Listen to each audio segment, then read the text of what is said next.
This is Smart Consulting Sourcing, the only podcast about consulting procurement or how to buy consulting services. You'll get tips on how to use consulting, buy consulting, and managing the consulting. And now your host, Helene Lafitte.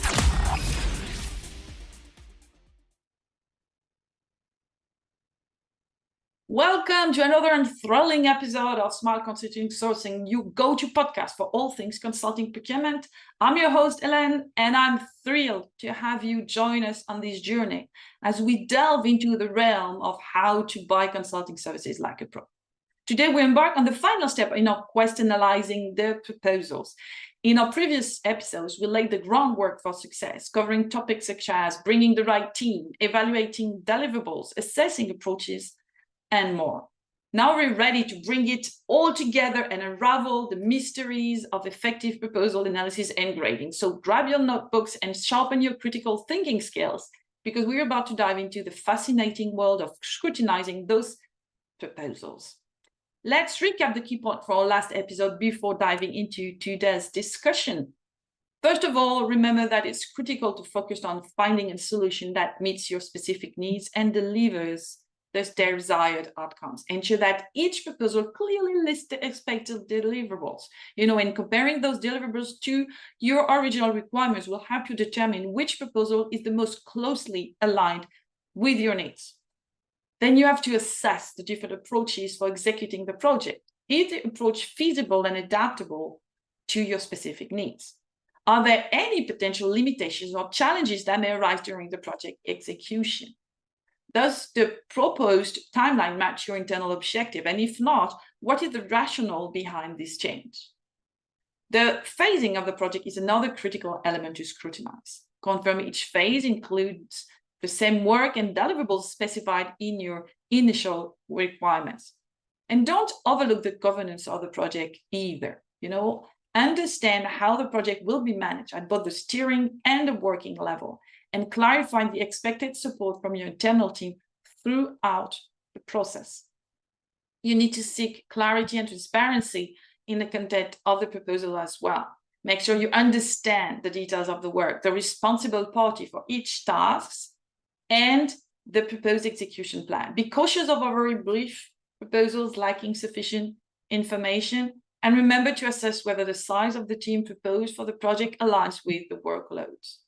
This includes evaluating if the team is too big or too small, and taking into account the availability of your team to provide effective project support. Make sure to pay close attention to the balance between on-site and off-site work. Check that the proposal matches your preferences for whether the consultant will be physically present or working remotely. So if you weren't able to listen to your previous episode, don't worry, we can find it on your preferred listening platform. Our episodes are available on Spotify, iTunes, and YouTube, so you can choose which one works best for you. And if you prefer reading, we've got you covered too. Go to consultingquest.com and visit the Thought Leadership section. You'll find the complete transcript of all episodes there. So take your time to read it and don't hesitate to share it with your friends and colleagues. And without wasting another moment, let's dive straight into our scintillating topic of the day, the art of analyzing the proposal and a thrilling task of grading them in preparation for the highly anticipated, I'm sure, pitch session. But hold on tight, because there's more to it than just assessing the technical aspects. You need to take a closer look at the human components that can make or break a consulting project. Beyond the technical proposal, which outlines the approach, deliverables, and timeline, the team's experience and their ability to seamlessly integrate with your own teams are crucial success factors. This step becomes particularly important if it's your first time working with consultants, or if you're inviting new consulting firms into the RFP process. However, even with existing incumbents, don't let familiarity cloud your judgment. You still want the absolute best team for your project. So let's evaluate the human side of things. Here are some key questions to consider. Does the consultant truly understand your business and your market? A proposal lacking detailed insight into your specific needs often indicates a limited understanding of your business, a hastily prepared or generic submission. Don't compromise when it comes to these aspects. Are the references provided in the proposal relevant to your project? Take a closer look at the companies mentioned and the case studies presented. Do they align with your project scope, industry, region, complexity, and other relevant factors? Also, ask whether the references are recent and if it's possible to contact them directly for further confirmation. Is the project team senior enough to command credibility with your own teams? You have to assess the level of seniority of the partner in charge. Are they personally taking responsibility for the project, or are they delegating it to someone more junior? Evaluate the overall experience and expertise of the project team and consider whether their level of seniority will align effectively with your teams and your needs. Now, let's shift our focus to assessing the fit of the consultants with your organization. Remember, consulting is not just about fancy report and snazzy PowerPoint slide. It's a human-to-human business built on trust, relationships, and maybe a few inside jokes. So first thing first, do you think this consultant will work well with your teams? Have you had any interaction with them that make you go, oh, this folks could be a match made in consulting heaven? You consider the team composition and think about how they'll fit in with your crew. After all, you want a harmonious collaboration, not a wrestling match of egos. And let's not forget about that all-important future buy-in from your team. Will they raise a glass and say, cheers, we love working with these consultants? Or will they roll their eyes and mutter, here we go again? So take a moment to ponder if the proposed approach and working style will resonate with your team's vibe. You want to build a consulting dream team, not unleash a consulting nightmare. So now let's talk implementation. Some approaches might seem as tempting as a box of freshly baked donuts. They look irresistible. But here's the reality check. They might not quite fit the unique context and culture of your organization. So put on your reality glasses and evaluate if the proposal approach is truly a match for your organization needs and values. You want a solution that's as satisfying as a perfectly brewed cup of coffee, not a sugary treat that leaves you with a stomachache. Now, the question that often arises, do you need a consulting brand for your project? Here's the deal. Sometimes delivering a great project isn't enough. You need that extra oomph to convince those other stakeholders that the job was done seriously. That's where the power of a consulting firm's brand and credentials comes into play. It's like having a shiny badge of honor that showcases the expertise and track record of the consultant who've worked their magic. But hold on tight because we're not done yet. Are you in search of a doer or a gatherer? It's like choosing between Batman and Superman, each with their unique superpowers to save the day. For certain projects, especially those with sensitive implementation requirements, you need a doer who can roll up their sleeve, dive into the nitty-gritty details, and make things happen. They're like project superhero who thrive in the face of challenges, ensuring that every task is completed with precision and efficiency. On the other hand, there are moments when you need a gatherer to bring everyone together, align the stars, and create a harmonious symphony of collaboration. They're the master facilitators, adept at fostering a sense of unity and ensuring that all stakeholders are on the same page. Their superpower lies in navigating through uncertainties and making sure that whatever is accomplished sticks around for the long haul. So different objectives can call for different consulting profile. So be clear on what you really need and look for the proposal that fit the bill. Last but certainly not least, my dear consulting procurement enthusiasts, let's talk about the value you expect from the project. It's time to put on those strategic thinking caps and consider the bigger picture, right? Ask yourself, what value will this project bring to your organization? Will it be a technical added value, directly impacting your bottom line? Or perhaps a political added value, enabling other projects to thrive? Take a moment to define the value boundaries of the project. What is the potential value if the project is successful? Are we talking about substantial benefits to your bottom line? And let's not forget about the flip side. What are the risks if things don't go according to the plan? Could your company face a major setback? It's crucial to weigh the potential rewards and the risks before making any decision. Now let's take numbers. Budget, as we say in French, le nerf de la guerre, the nerve of war. When it comes to consulting projects, the budget plays a pivotal role in making strategic decisions and ensuring financial success. So if you've tackled similar projects in the past, you may already have a ballpark figure in mind. However, remember that factors like complexity, expertise required, project duration, and location can significantly impact the price tag. Plus, you might be working with a budget envelope that should not be exceeded. So be prepared to balance your expectations with the reality of your financial constraints. So here's the kicker. Do you truly understand how much you'll be paying in the end? Take a moment to scrutinize the budget construct. Is it straightforward and easy to understand? Are there any potential hidden costs lurking in the shadows? You want to ensure transparency and clarity when it comes to the financial aspects of the proposals. Lastly, consider how the proposal price aligns with your budget. We all love a good surprise, but not when it involves a proposal that's 50% over budget. Likewise, a shallow proposal that barely scratches the surface within your budget may not be the best option. So seek that sweet spot where the proposal's price aligns with your financial reality while still delivering the value you expect.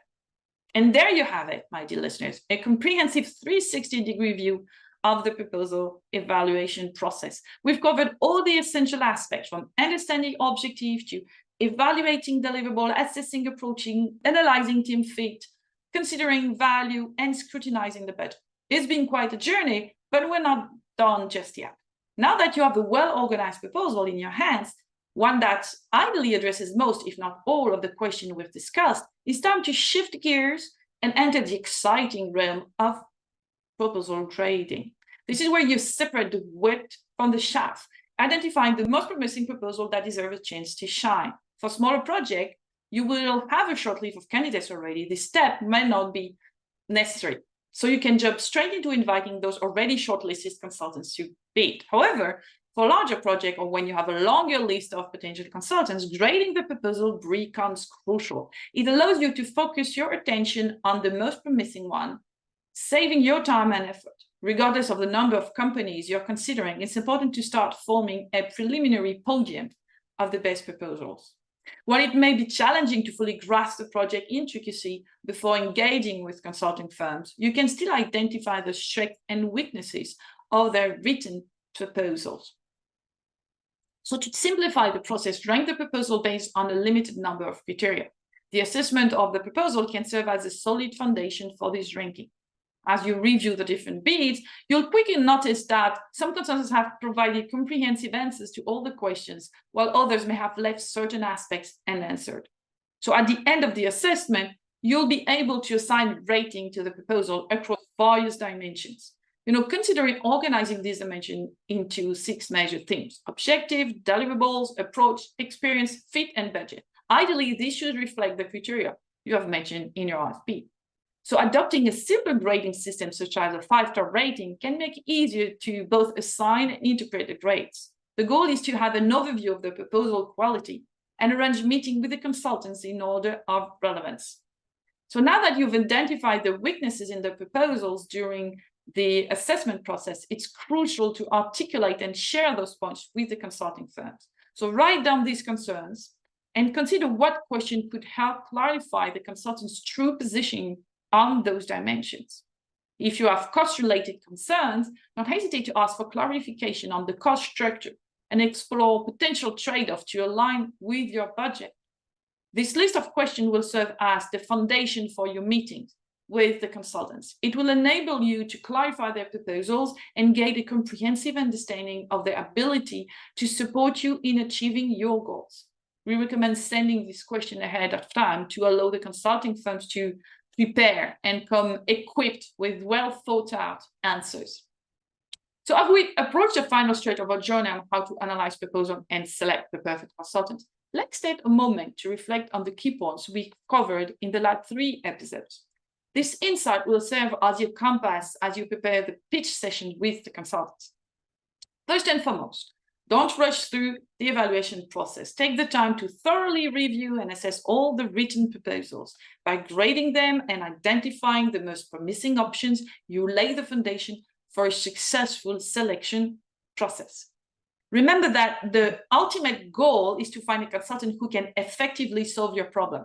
It's not just about choosing the most brilliant or the cheapest proposal. It's about finding the one that truly addresses your needs and delivers the desired outcomes. Skill and expertise play a crucial role in selecting the right consultant. Dig beneath the surface and ensure that the consultant have the necessary knowledge and capabilities to tackle the challenges specific to your business or industry. Consider the fit with your teams. Consulting projects often require collaboration between your internal teams and the consultants. Picture how the project will unfold and assess if the proposed consultants will integrate well with your existing teams. If you can't envision a harmonious collaboration, it may be an indication that the consultant is not the right fit for your organization. So last but not least, budget matters. Ensure that the price of the proposal aligns with your budget and the value you expect to gain from this project. Balancing the expected benefits with the cost of the services will help you make a well-informed decision. And armed with these key points, you are now prepared for the exciting pitch session with the consultants. And during the sessions, your goal is to further clarify the proposals, evaluate the fit with your organization, and assess if the consultants meet your expectation. Remember to ask the question you have prepared based on the weaknesses or uncertainties identified during the proposals. So seek clarity, engage meaningful discussion, and trust your instinct. But hold on tight, my dear listeners, because we've reached the end of today's episode. We've covered a lot of ground in analyzing proposals, grading them, and preparing for the pitch sessions.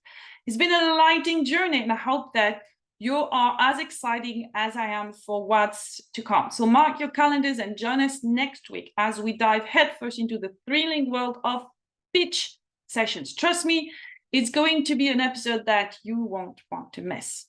So we'll take a deep dive into the heart of the pitch session. I'll share with you some expert tips on how to challenge the core proposal, confirm the expertise of consultants, and assess the chemistry between your organization and the consulting firms.